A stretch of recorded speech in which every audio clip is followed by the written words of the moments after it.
What's up, guys? Welcome back to the MAC Effect. I really appreciate you guys tuning in like always. I know last season we ended it off with a really nice episode. I think it's very peaceful, very calm, with soothing with the kids. It's just my way of showing you guys a little bit of welcoming you into my heart, into, those little feet that walk around, that those are my world, But as we're kicking off season 5, I wanted to bring back guests. I want to bring good interviews. I want to bring good content to you guys. So one of the people that I reached out to and I said, hey, you mind doing another episode with me? Because I really want to, the first time we kind of found out a little bit about you and your testimony. But what I want to do now is I want to try to reach out a little bit more deeper in the sense of men, women as well, but the thick skin that men have when it comes to this cliche of like therapy and counseling and stuff like that. So with that said, guys, from my heart, a person that is a big part of my life, my mentor, Rudy Paniagua. I welcome you back, bro. Let's do it, bro. Thanks for Good coming, to see man. you. Thank you for the invite. I appreciate it. Yeah. Well, Rudy, the reason why I wanted to bring you back is because I know the first episode we were talking about your background, where you come from. And quite frankly, to be honest, in my case, it's like, sometimes I feel like I was raised very in a naive setting. And I feel like you were at a young age, like really seeing life and kind of figuring things out. Like, where does the intelligence come from? But more importantly, for men, how do you even start emotionally figuring out intelligence? Yeah, that's very important, especially because as men, we've never been taught to how to identify our feelings. Correct. So we only know emotions of anger and happy. Yeah. And that's how we move in those extremes. I'm happy and I'm angry, and emotional intelligence comes in when you start beginning to be self-aware. So self-awareness is what makes me angry and what makes me happy, and why is it that I allow myself to get to that point? Yeah. And so that's really becomes, we have a lot of intelligent people, academically, ministerially, but emotional, not very intelligent. Yeah. And when you say that, you mean like in totality, like a lot of people? I would say the majority of people are not really self-aware of their strengths and weaknesses. Correct. And if you're not self-aware in your strengths and weakness, that means that you're lacking identity. Yeah. And so then what happens is that we have wounds from our past. So then that way we start living a life out of pain and people pleasing, lack of boundaries. We want people to, like us. And so we go the extra mile for people that at the end of the day, we're feeling burnt out and tired and frustrated because it's never enough. And you know what I like about that is like, that is the place that I kind of found myself in. I was living life just kind of like going by, but until I hit a brick wall, that really got me realizing to say, hey, there has to be more. Like I started questioning things. And I think when I started questioning things, it woke something in me to really start trying to figure out emotionally. Because right now, as I heard you say that, that's what I'm trying to bring to viewers. That's what I'm trying to bring to men, to women, to relationships. We're very good at being reactive. We're really good at, just staying in a routine. But once you start asking like the deeper question, like a simple question, Rudy, like I asked people, men, I said, why were you upset? And they're so consumed in their anger that they believe their anger is their primary emotion. Right. And I tell them, I'm like, guys, through my mentor, through your wife who has counseled me several times, and many people in our family, you guys would always ask the question, like, why are you upset? What makes you mad? And then taught me that anger is a secondary emotion. Men tend to use anger to protect the first feeling that happened, which is feeling offended, abandoned, disrespected, abandonment, and stuff like that. Yeah. My question to you is, how can men wake this up? Yeah. I think that we have to go back to the way that we've been raised in our family of origin, where men, especially within our ethnic communities, are not allowed to cry, are not allowed to have feelings, are not allowed to have emotions. Good. Because that's weakness. Yeah. Marica, language that minimizes our humanity, that way that we were formed with having empathy with one another. Yeah. And if you are always seeing yourself where I can't cry, I got to have it all together, I got to be the strong one. That's language that doesn't allow you to be in tune with your emotions. And so you have a lot of people that are being led by feelings like I'm angry, I'm mad, I'm not happy, I'm frustrated, rather than this is what it makes me feel. You see that the emotion then allows you to then change rather than being stuck in your feelings. So if you notice, a lot of young people today are being led by feelings, and those feelings are getting them into trouble because feelings come out of a heart that is deceitful. And so that's why we got to be careful. Don't follow your heart. Yeah. If you're out there and you're saying, I got to follow my heart, that's not healthy, because your heart is deceitful, because the heart houses all your pain, all your lack of dreams, all your frustrations. And so when you start making decisions out of your heart, it's being done out of what has been frustrated to you or what's been done to you, rather than from an emotional intelligence of identity in who you are. And I'm guilty. I've shared this in the past with you guys. I'm very open and vulnerable, or I try to be transparent with you guys in the sense of like, I can pinpoint certain decisions that I've ever made in my life based off of emotion. And in that time, I thought I was doing the correct thing. But once you calm down, and I'm sure as viewers and listeners are watching and listening, you guys are understanding, yeah, you're right. I should have not done that, because the only thing that happened was police were involved, where I picked up a case, whereas, I hurt. The discussion of something so small became so big that it traumatized the family now, and traumatized yourself. And I agree with what you're saying. For me, it's come with time. I didn't understand it a lot of the times before. Like, I'm like, no, it's okay to be reactive. Like, that's just your normal. That's what you taught. And I remember you telling me, Rudy, a lot of the times you're like, Mike, we have to rewire your way of thinking. Yeah. And, oh man, I almost want to cry, but it's like, it was so hard, Rudy. Yeah. Like, and it still is to a certain degree, because naturally your flesh sees a disrespect, and the first thing you want is, I'm getting my revenge right now. Yeah. And when you train your mind and your body to say, you know what, I'm not going to react. I'm actually going to give it time to think, process, and see what I can do. It changes things. Yeah. Because you're obviously someone that's emotionally intelligent, that your feelings, where this is stemming from. What brought that curiosity in your life, or what caused what happened in your life for you to say, you know what, I didn't even know I was entering this process of figuring out my feelings, but I love it. Yeah, I have 4 kids. We're almost empty nesters with Tanya, and we have 2 grandkids. And I saw a lot of fear within my kids when they were growing up, because the way that I would get angry. And coming from a background of medicine, it was always this, it has to be perfect. There was a perfection that needed to be around. And I realized that perfection came from my mom.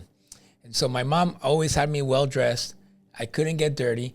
My mom, to the point where if I was to go in the playground and get dirty, she would spank me. Wow. Like, because I got dirty. Yep. And I didn't take care of it. And so growing up in that culture, then when I transferred that over to the kids, where everything had to be perfect and it wasn't perfect, then I brought anxiety in them.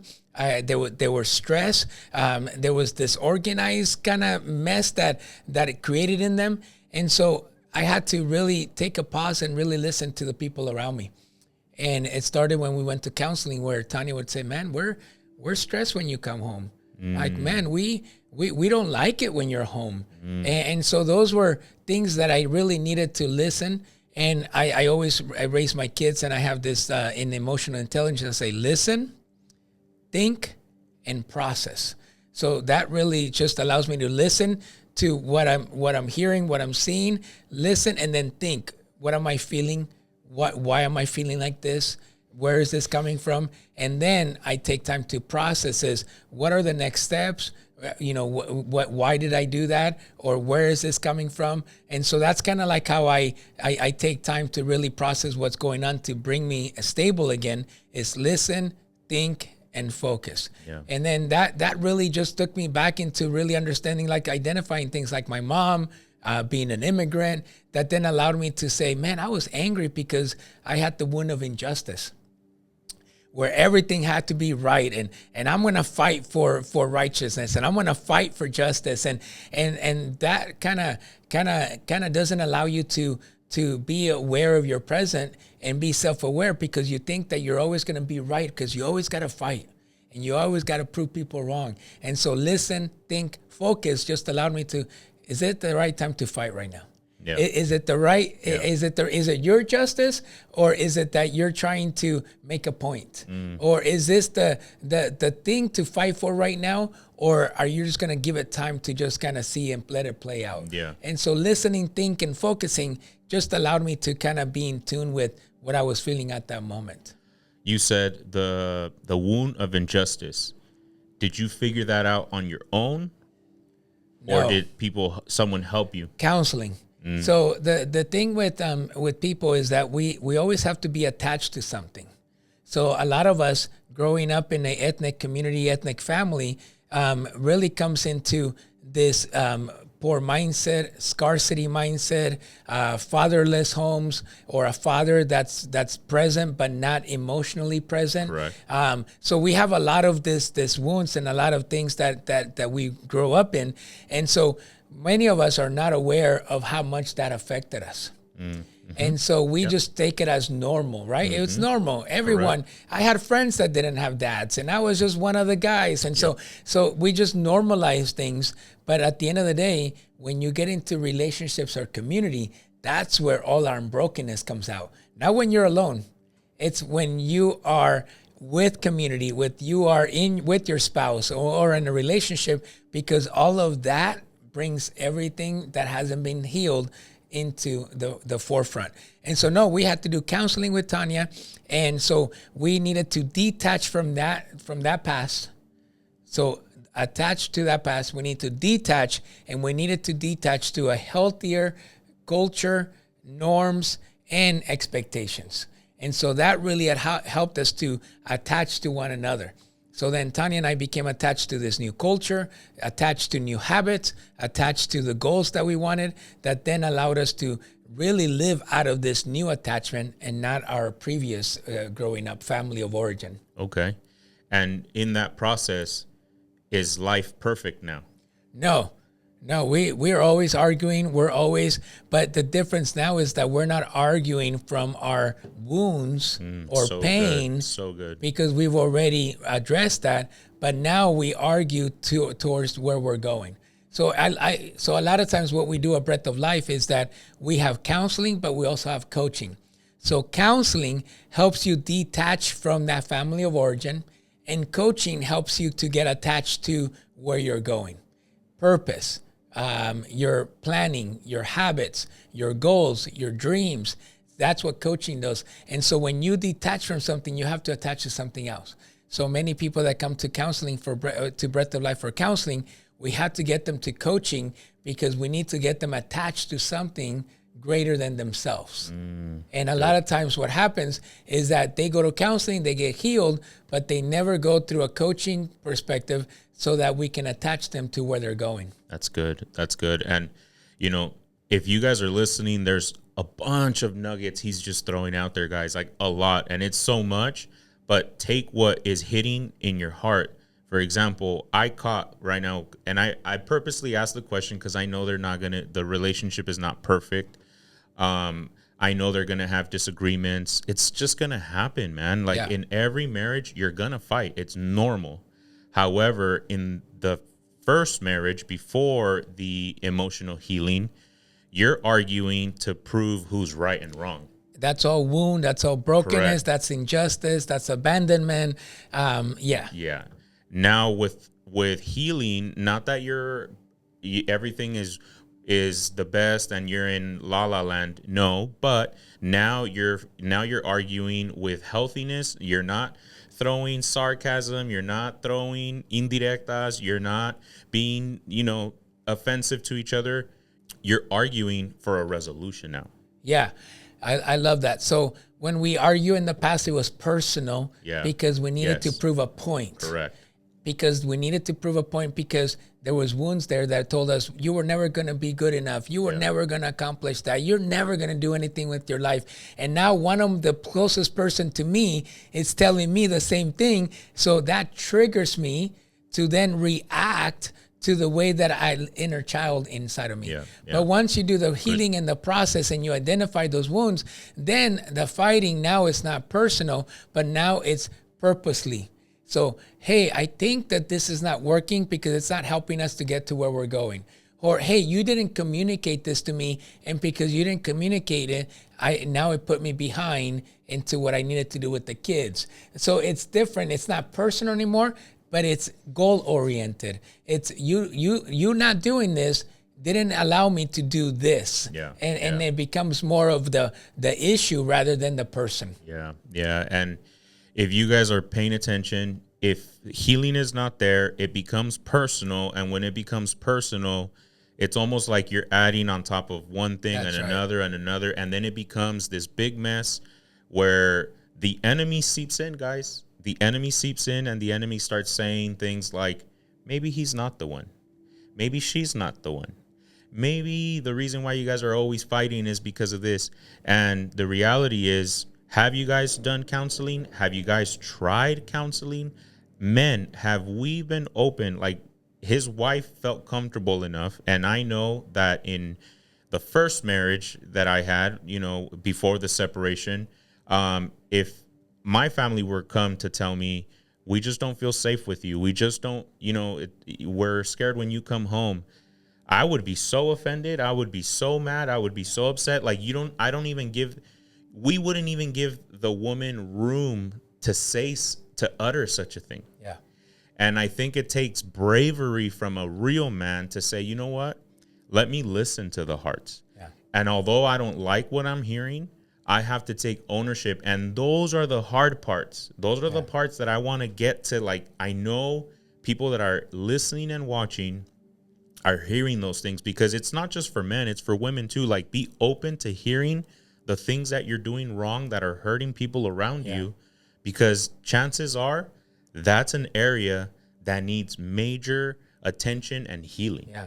So coming back to the difference between coaching and counseling, because I know men have this stigmatism of, I don't want counseling. Counseling is for the weak. Yeah. Counseling is for people that are sick and don't know how, they almost relate it como con un manicomio. Right. Like, you have to be crazy to get counseling. Well, that's always been the stigma, is that only crazy people go to therapy, only crazy people go to counseling, only crazy people need that. But the reality is that we're all crazy. We're all crazy. Yeah. We just don't like to see ourselves as being crazy because, again, emotionally, it doesn't feel well to take off the mask and really see that we're not perfect and that we have issues. And so a lot of men come to coaching. So I coach a lot of men. And then in whatever goals and changing of habits, renewing the mind, like you've had to kind of go through, we start seeing some things like, hey, you got triggered by this, and hey, you haven't accomplished this, and there's a lot of excuses. And I think, hey, tell me more about your childhood. Tell me more how you grew up. And we start identifying some things that there is trauma there and there's some wounds there. And then we say, hey, you know what? Would you be okay to going back and talking to one of our counselors that will help you kind of process that pain? And so now men, because they've been talking to a coach and because they've been processing, they're 90% would go talk to a counselor. Because now they're seeing and identifying that, bro, you can have all your goals and you can be well off and you can be successful, but at the end of the day, you won't sustain that, because sustainability comes from the way that you're healed. Sustainability doesn't come to how hard you work, because that will burn you out. Off the top of your head, Do you know the percentage of men that get counseling and women that get counseling? Like just a ballpark figure. It doesn't have to be a perfect statistic. Yeah. But roughly, like what's the percentage of men versus women? I would say 90-10. Wow. 90 women, 10 men. My goodness. Yeah. But again, What because about our coaching? culture, coaching, I would say 80 men and 20 women. Oh my goodness. That is almost the exact like mirror to coaching. Yeah. Why do you think men tend to feel a little bit more comfortable to the word coaching than the word counseling? Yeah, because coaching has to be with where you're going and what you want to build. Counseling has to do with where you've been. And a lot of times when someone has been sexually abused, when someone has been verbally abused, sometimes you don't want to go back to that place of pain, but it's in that place of pain where you're going to find your healing. Yeah. Because then everything else becomes mask. So if you notice our ethnic community, we wear brand names. Yeah. Right? Like you may not own your house. You may not own your house, but man, you're wearing Louis Vuitton or you're wearing a Gucci belt because that's a mask of a pain that hasn't been healed. That is lacking identity. Yeah. Yeah. And then when you know your identity, those things don't matter to you or they're not in the forefront anymore because now you want people to see you, not the brand. Good. But many people want to see the brand and not the people. Yeah. Yeah. And so I've had to get to the place where I want people to see Rudy, not the brand. Yeah. Because Rudy is more... I love it. Rudy is more personal than what brands I'm wearing or what I have to offer. Yeah. Because I want people to fall in love with Rudy, not what I offer. Yeah. Yeah. I love it. I mean, as you guys can tell, this man kind of fell on my lap and I'm just thankful that I have him in my life because I tell him all the time and he knows I'm very open and transparent with him. I tell him, I'm like, Rudy, sometimes I don't like calling you, man. I don't like calling you because when I call you, there's like you find something that I have to continue to fix, adjust, change focus, like many things, right? But God has put him in my life, and I feel like God tells me, like, as much as you don't like it, Mike, you got to walk what you preach, and you got to have people that speak into your life because he does ask me questions about my childhood, about certain things. Like, why did that offend you? Why that bothered you? And my goodness, like, even like right now, the brand name, nothing wrong if you want to wear brand names, go for it, do it. Just the emotional intelligence to figure out why are you doing it? Are you doing it genuinely because you like it? Most of the time, guys, like Rudy had mentioned, a lot of people are walking in this world without really understanding why that triggered them, why that bothered them. Life is that's just the way life is. But I'm glad that my brand is Costco, man. Yeah. Well, I was talking to somebody and he says, man, our ethnic community, our Hispanic people, we're a ticking time bomb. Because we have so much emotion that we haven't processed that anything driving in the freeway, someone didn't say hi to you, someone at work didn't say good morning to you, and boom, there you are, just kind of ready to fight because there's all these emotions that you haven't processed. Yeah. And in reality, if you don't process, crazy. You become a ticking time bomb. And I think you are a model of counseling and coaching. Yeah. You've done counseling with Tanya, and then you've done coaching with me. And when you call me, we process like what that triggered you, why that get you frustrated. But I always try to bring you back to the end goal. And I always try to get you back to, hey, remember what you're working for. Remember what the future is. And I think you're the model of that you go to Tanya, but you also go to me because that when you come to me, bro, Kobe had a coach. Magic Johnson has a coach. All the big athletes have a coach because they wanna be better and they wanna be the best. And in order for you to be the best, you gotta have someone say, "Hey, watch that," watch that free throw. Why are you turning your hand that way? Your Why elbows did out. you stand that? And so a coach really comes along to help you to where you want to go, and counseling is needed to get you to the place of where you've been, so that doesn't control you anymore. Yeah, yeah. And like as I'm hearing you, I'm like, okay, how did I get here? Because I wasn't like this before. I definitely did not have emotional intelligence. I would be very reactive, a ticking time bomb.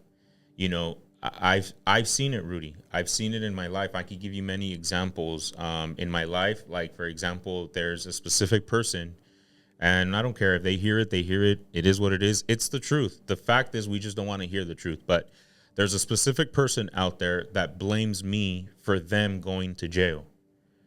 And just by me saying that sentence to you, Rudy, without me giving you any details, how I don't hold your hand and pull the trigger. I don't hold your hand and force you to do something. I can't control you. So it clearly shows you that you can't blame others for something that you did. Just unfortunately, because we're so broken and we're so like in a place where we don't want to figure out our emotional intelligence, because I know when that person starts really looking at the interior part, he will see a lot of the ugliness and hurt he has caused his loved ones. So it's just easier to deflect and say it was his fault. Yeah. Well, in today's culture that we're living in 2025, we have a culture that we blame everything. Yeah. And we don't take responsibility. And obviously, there's context to everything, right? There's got to be a story. There's always, I'm not going to share it at the time, but I get what you're saying. There's always two sides to the story, and there's the truth. So there's got to be content to that and context to that. But in today's society, in today's culture, we have a society that rather blames, and it's easier to blame somebody else than take responsibility of like, man, if I wouldn't have put myself there, man, if I would have said no, man, if I would have, follow the rules, or if I would have followed, the law, but it takes time to listen, think, and focus, and allows us to really understand that counseling plays a role in my life, but also coaching helps a role in my life. So when men come to coaching, they know that maybe they don't know. Maybe they think that they're just coming for their future. But only coaching will not help you to be sustainable to what you have, the plans and the goals and the dreams that you have. You're going to have to go back to your childhood. You're going to have to go and forgive. You're going to have to go and really release those people and that pain in order for you to live your present and move to your future. Yeah, and it's crazy.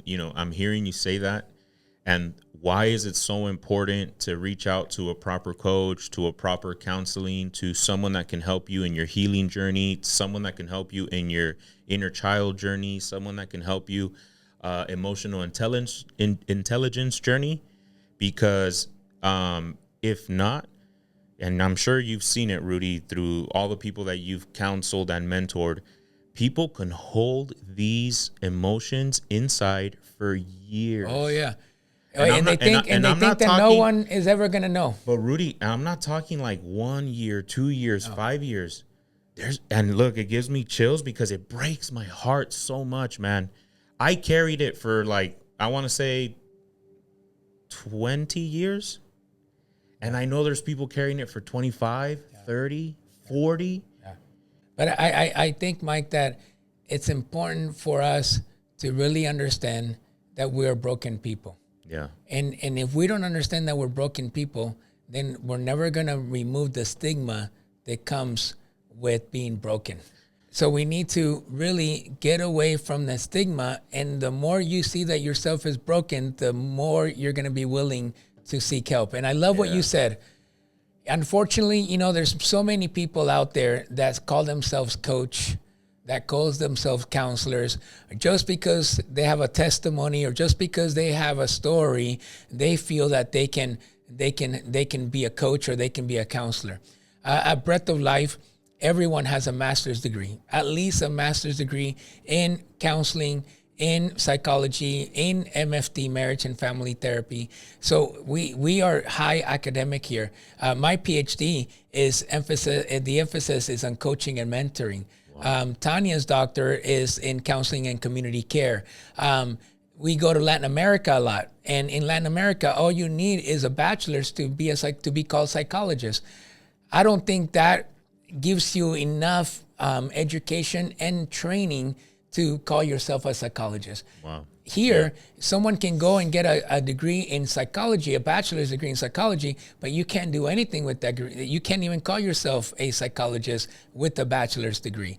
And so it's important to know that, and you raise this point, that when you go seek somebody and you go and want to meet somebody, make sure you check their credentials. Make sure you understand who that person is, because a lot of people just go because they're TikTok, they're famous, they're influencers, they have a platform, but really have no educational or understanding background to really be able to help someone. Hitting emotional intelligence, guys. What Rudy just shared right now.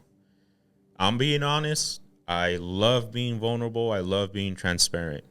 Rudy would have said that 5 years ago, he would have just offended me right now, because the inner child would have been like, well, I'm smart enough. I'm capable. I know exactly what I'm talking about. But you're hitting it on the head to the T. And I thank God for my healing, because many times to the viewers, to the listeners, Rudy, I tell them, I said, guys, I'm not saying I am a trained counselor. I'm not a professional.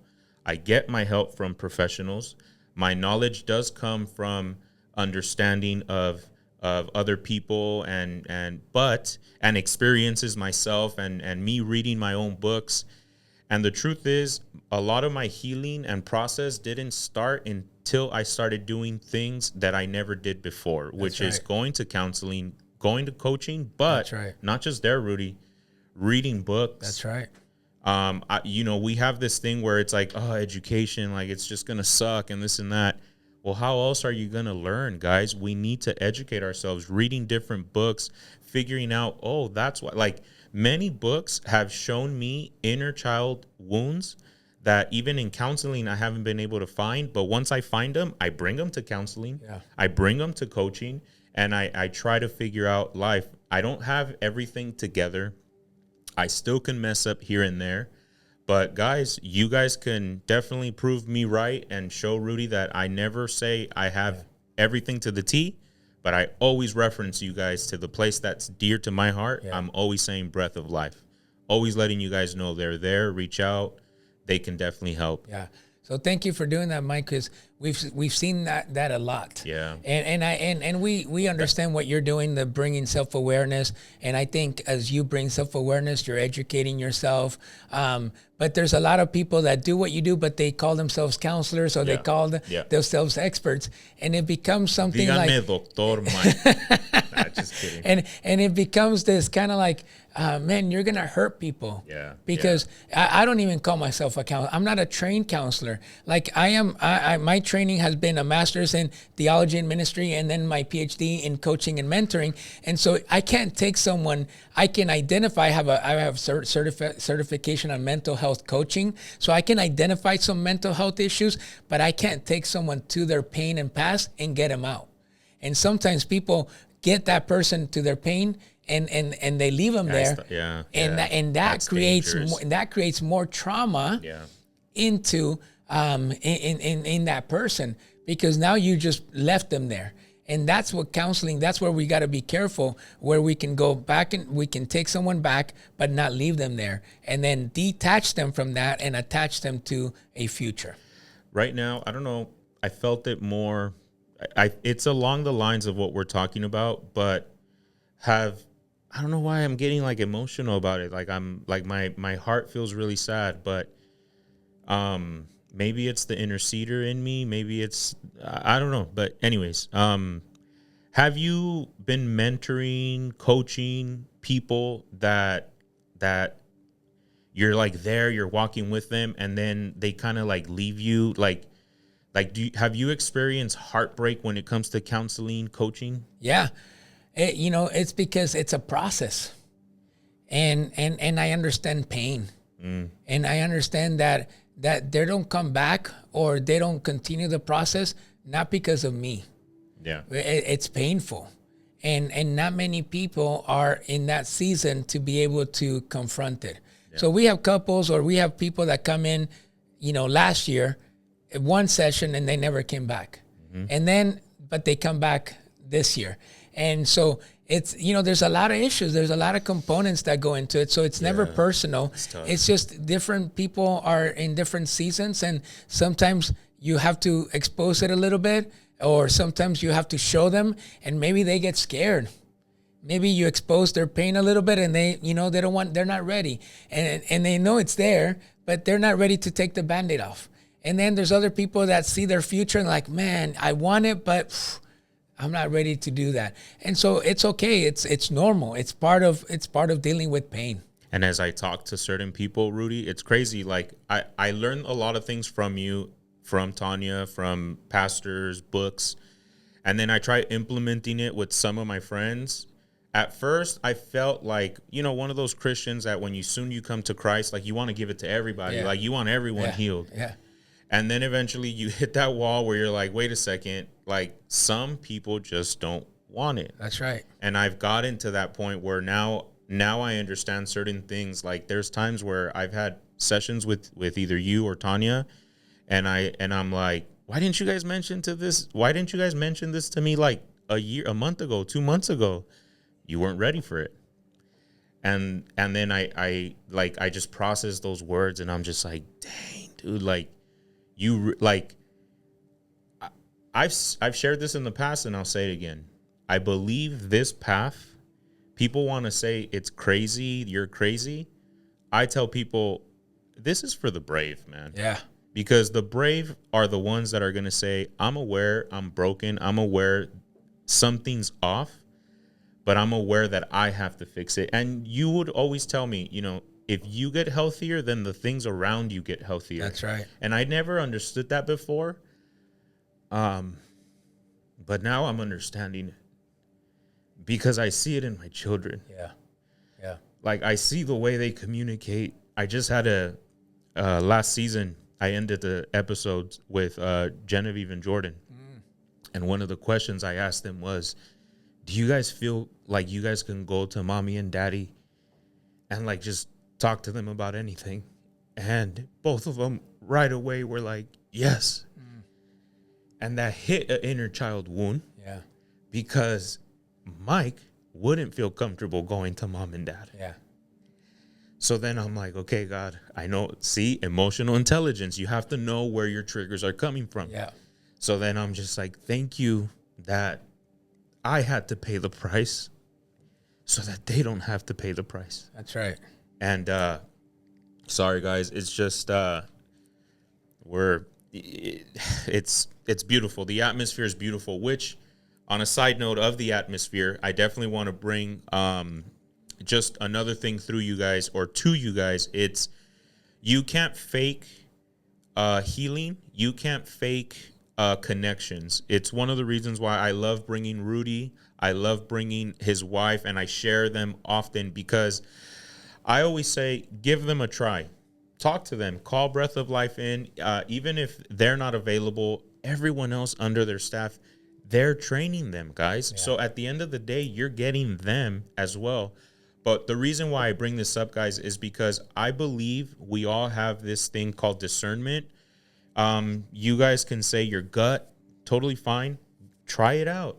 There's like an atmosphere where it just feels beautiful. It feels light. You don't have to be something that you're not. And I genuinely like that. Like one thing that I've always told Rudy, it's like, I love the fact that I've gotten to see the good, the bad, the ugly. And it's amazing that like, he doesn't sit here saying I'm this righteous person, but he's very vulnerable and transparent, which has modeled to me, man, if he can do it, I can do it. That's right. And that's what I want you guys to do. Yeah. I believe you guys can do it. A few things. Crying, it's good for our bodies because it releases stress. Because every tear has cortisol. And cortisol is the one that keeps stress in our body.